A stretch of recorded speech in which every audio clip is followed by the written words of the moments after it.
Ever hard-coded your AWS region directly into a Terraform config, then had to change it for every single environment?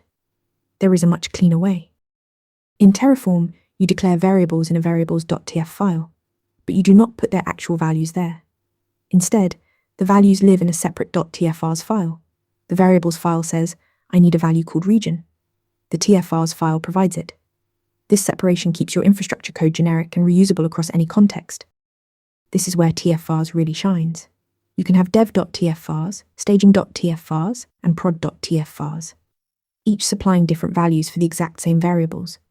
Your Terraform code stays completely identical across all environments. Only the tfvars file changes.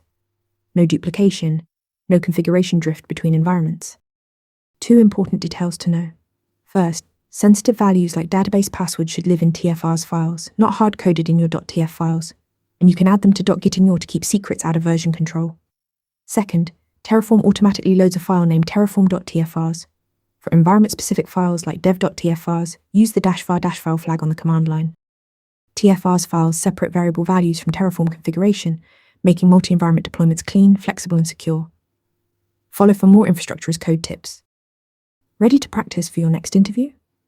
Interview Mentor lets you answer real questions just like this one. After each answer, you get a detailed grade and personalized tips to improve. Watch your scores climb as you keep practicing.